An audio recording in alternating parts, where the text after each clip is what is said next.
नमस्कार विद्यार्थी मित्रांनो, कॉम्पिटेटिव्ह एक्झाम हबमध्ये आपलं स्वागत आहे. आज आपण घेणार आहोत आंतरराष्ट्रीय पुरस्कार 2025 कंबाईन आणि प्रिलिम राज्यसेवा 2025 जे येणाऱ्या सप्टेंबरमध्ये आणि नोव्हेंबरमध्ये ज्या एक्झाम्स आहेत त्यासाठी उपयोगी पडेल असा शॉर्ट व्हिडिओ आपण बनवत आहोत. तर वेळ न घालवता लगेच सुरू करूया. आंतरराष्ट्रीय बुकर पुरस्कार बानू मुश्ताक यांना मिळालेला आहे. बानू मुश्ताक यांना आंतरराष्ट्रीय बुकर पुरस्कार मिळालेला आहे. तर हा आंतरराष्ट्रीय शब्द पण लक्षात ठेवा. फक्त बुकर पुरस्कार नाही, बुकर फक्त पुरस्कार जो असतो तो वेगळा आहे, ते वेगवेगळे झालेले आहेत. तर 2025चा आहे ना आंतरराष्ट्रीय बुकर पुरस्कार जाहीर झालेला आहे, तो बानू मुश्ताक. आणि बुकर पुरस्कार अजून जाहीर झालेला नाही आहे 2025चा, 24चा फक्त आपल्याला लक्षात ठेवावा लागेल तो नंतर. तर बानू मुश्ताक हे नाव लक्षात ठेवायचं, बानू आणि हार्टलँड. ओके, तर ह्या त्यांच्या शॉर्ट स्टोरी कलेक्शन्ससाठी मिळालेलं आहे. बानू मुश्ताक हे ओरिजिनली कर्नाटक यामधून आहेत. ओके, तर हे आंतरराष्ट्रीय बुकर पुरस्कार लक्षात ठेवा. बानू आणि हर्ट असे दोन शब्द तुम्ही लक्षात ठेवू शकता. त्यानंतर बघूयात आबेल पुरस्कार. आबेल पुरस्कार हा मसाकी काशीवारा. तर मसाकी काशीवारा हे काशी एक शब्द लक्षात ठेवू शकता. काशी शब्द गणितासाठी आहे आणि आबेल पुरस्कार, तर हे तीन शब्द असे लक्षात ठेवलं तर तुम्हाला पेपरमध्ये हायलाईट होतात लवकर. त्यानंतर बघूयात युनायटेड नेशनचा सासाकावा. तर हे जे सासाकावा जो पुरस्कार आहे तो मृत्युंजय महापात्रा यांना मिळालेला आहे. तो कशासाठी मिळालेला आहे? डिझास्टर रिस्क रिडक्शन म्हणजे आपत्ती व्यवस्थापनासाठी हा पुरस्कार मिळालेला आहे. 2025चा आहे, लक्षात ठेवा, महत्त्वाचा पुरस्कार. त्यानंतर ऑस्कर पुरस्कारचे काही महत्त्वाचे पुरस्कार असतात, तर ते नेहमी दरवर्षी प्रश्न येत असतो, तर आपल्याला माहीत असणं गरजेचं आहे. तर बघा, ऑस्कर पुरस्कार बेस्ट फिल्म अवॉर्ड तर कोणाला मिळालेला आहे? अनोरा या मूवीसाठी मिळालेला आहे. तर आपल्याला व्हिडिओमध्ये आपण सारखं ते नोरा फतेह अली खान पाहत असतो, तर ते नाव लक्षात ठेवा की best film award Anora. Okay, तर हे लक्षात ठेवा. त्यानंतरचं बघा, बेस्ट ॲक्टर अवॉर्ड आहे ना, अनोरा मूवीच्या ॲक्टरला न मिळता कोणाला मिळालेला आहे? ब्रोडी या ब्रुटलिस्ट मूवीला मिळालेला आहे. तर ब्रू आणि ब्रो आपण हे दोन शब्द लक्षात ठेवू शकतो. ब्रो कोण ॲक्टर कोण आहे? ब्रो आहे आपला, ॲड्रियन ब्रोडी, ब्रुटलिस्ट. ओके, त्यानंतर बेस्ट ॲक्ट्रेसमध्ये बघा, आपण मिकी माऊस बघायचो लहानपणी, ते मिकी माऊस असं थोड्या वेळापुरतं लक्षात ठेवा की अनोरा ही मूवीमधली ही ॲक्ट्रेस आहे. तर मिकी माऊससारखी ती मॅडिसन नाव आहे तिचं, तर ती ॲक्ट्रेस आहे, एवढं लक्षात ठेवा. त्यानंतरचं डायरेक्टर कोण आहे? तर Sean Baker. Okay, Sean Baker हा अनोरा मूवीचाच डायरेक्टर आहेत हे. तर हे director best director Oscar award त्यांना मिळालेला आहे. आणि त्यानंतर बेस्ट ॲनिमेटेड मूवी एक लक्षात ठेवायला हवी की जी कोणाला मिळालेला आहे अवॉर्ड? तो फ्लो या ॲनिमेशन मूवीला मिळालेला आहे. आणि सगळ्यात जास्त अवॉर्ड्स कोणाला मिळाले? अनोरा या मूवीला, त्याच्या डायरेक्टर्स किंवा ॲक्टर वगैरे ॲक्ट्रेस यांना मिळालेला आहे. तर टोटल अवॉर्ड ते 5 आहेत, हे लक्षात ठेवा. ओके, चलो, तर आपले ऑस्कर अवॉर्ड झालेले आहे. त्यानंतर बघूयात ग्रॅमी अवॉर्ड. ग्रॅमी अवॉर्डमध्ये 67th अवॉर्ड होता हा. ओके, तर 67th अवॉर्ड आहे. याच्यामध्ये ग्रॅमी अवॉर्डचं एक लक्षात ठेवायचं की सॉन्ग लक्षात ठेवायचे, अल्बम लक्षात ठेवायचा आणि बेस्ट न्यू एज अल्बम लक्षात ठेवावं लागणार आहे यावेळेस. का बरं ते सांगतो. तर सॉन्गमध्ये नॉट लाईक अस हे सॉन्ग आहे ना, हे महत्त्वाचं आहे. नॉट लाईक अस कोण आहे? केंड्रिक लॅमर. ओके, तर केंड्रिक लॅमर ही व्यक्तीला लिहिलेलं किंवा म्हटलेलं गाणं नॉट लाईक अस, आपल्यासारखं नाही.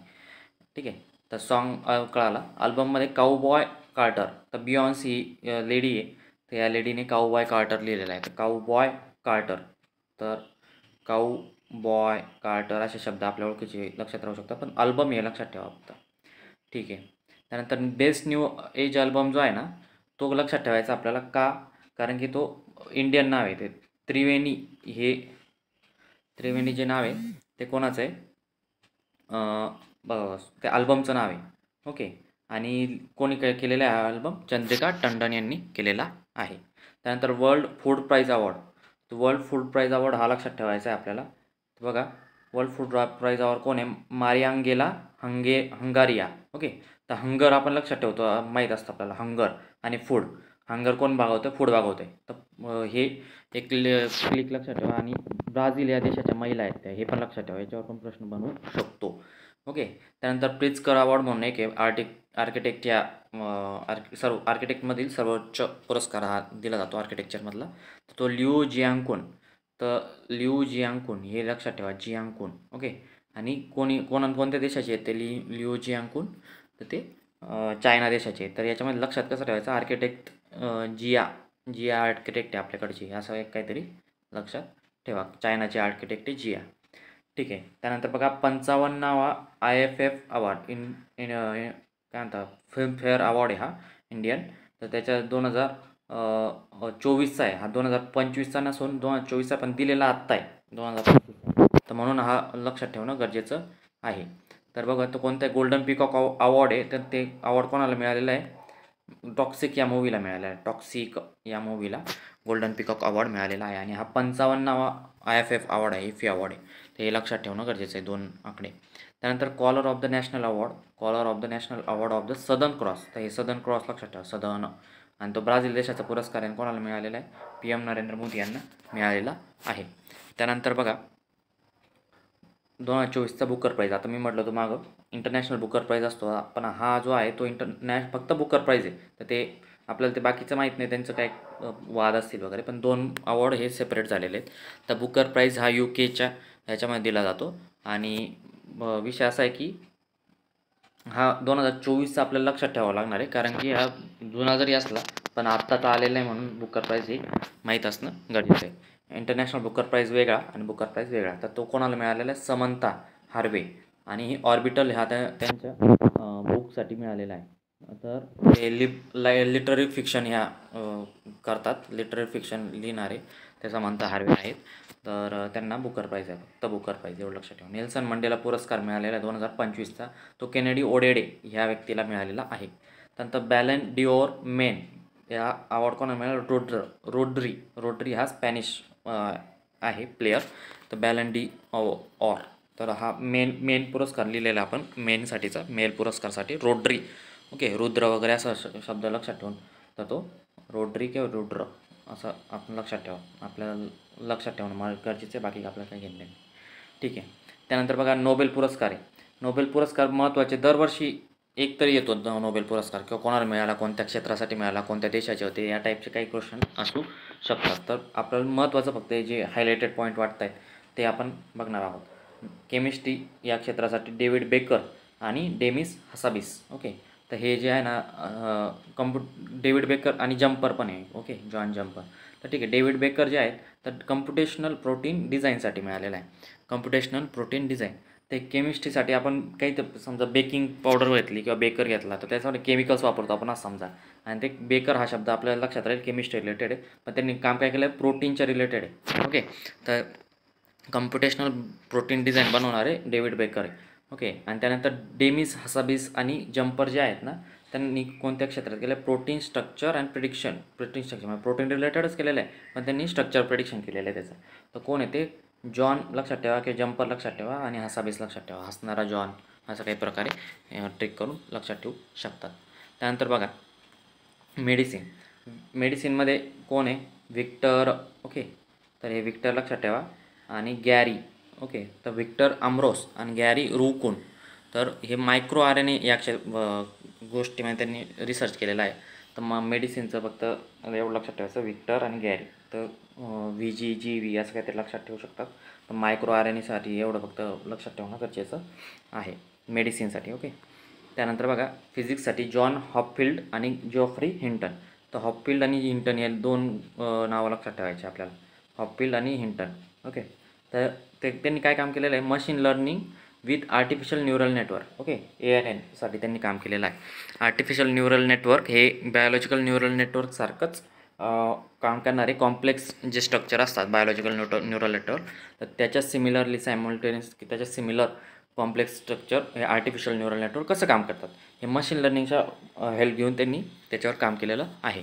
तर तो फिजिक्ससाठी मिळालेला आहे. तर हे फिजिक्ससाठी मिळालं हे पण लक्षात ठेवा. मशीन लर्निंगचं काम फिजिक्समध्ये असू शकतं का? तर असेल. तर त्याच्यामधला जो गॅप आहे तो कमी कमी होत चाललेला आहे. आणि आता आर्टिफिशियल न्यूरल नेटवर्कचं आणि क्वांटम फिजिक्सचं लिंक लावली जाते, त्याच्यामुळे हा फिजिक्समध्ये मिळालेला आहे. त्यानंतर बघा पीस अवॉर्ड कोणता आहे? निहोन हिंदानको. तर निओन हिंदाल्को हे जपानी ऑर्गनायझेशन आहे. तर ती कशासाठी काम करत असेल तर जपानमध्ये आपण हिरोशिमा नागासाकी झाले जे जे न्यूक्लिअर बॉम्ब स्फोट झालेले ते आपल्याला माहिती आहे. तर त्या लोकांना त्याबद्दल जास्त अवेअरनेस क्रिएट करायचा आहे आणि त्यांची अपेक्षा आहे की world free from nuclear weapon हे होणं गरजेचं आहे. तर त्यांनी निहान हुंदाल्को या ऑर्गनायझेशनला पीस अवॉर्ड मिळालेला आहे. त्यानंतर इकॉनॉमिक्ससाठी बघा डॅरेन ॲसेट मोग्लू. ओके, तर डॅरेन ॲसेन मोग्लू जे आहेत तर ते इकॉनॉमिक्ससाठी अवॉर्ड मिळालेला आहे त्यांना. तर डॅरेन ॲसेन मोग्लू, तर ॲस मोग्लू किंवा तर डॅरेन लक्षात ठेवा, सिमॉन लक्षात ठेवा, जिमॉन जॉन्सन आणि जेम्स रॉबिन्सन. तर हे बघा हे सन 2 आहेत तिथं. ओके, आणि मोग्लू एक हा शब्द लक्षात राहण्यासारखा आहे आपल्याला. तर हे बघा यांनी काम काय केलेलं आहे, how institutions are form and affect prosperity. तर याबद्दल त्यांनी काम केलेलं आहे. हाऊ इन्स्टिट्यूशन कसे फॉर्म होतात आणि त्याची प्रॉस्पेरिटी कशी अफेक्ट केले होते त्याबद्दल काम केलेलं इकॉनॉमिक्सच्या क्षेत्रामध्ये त्यांना अवॉर्ड मिळालेला आहे. तर मोग्लू संस्थान हे लक्षात ठेवा. त्यानंतर बघा लिटरेचरमध्ये मिळालेलं आहे साऊथ कोरियाच्या ज्या महिला आहेत त्यांना मिळालेलं आहे ते आहेत हांगकांग. ओके, तर हांगकांग हे इंटेन्स पोएटिक प्रोजसाठी त्यांना मिळाले आहे. इंटेन्स पोएटिक प्रोज करतात त्याच्यामुळे साऊथ कोरियाच्या ह्या व्यक्ती आहेत, महिला आहेत, तर त्यांना लिटरेचरचा अवॉर्ड मिळाला. तर हे कन्फ्यूज व्हायचं नाही, हांगकांग लिटरेचर लिहिणार आहे हांगकांग. ओके, तर हे काही गोष्टी आपण बघितल्या. धन्यवाद.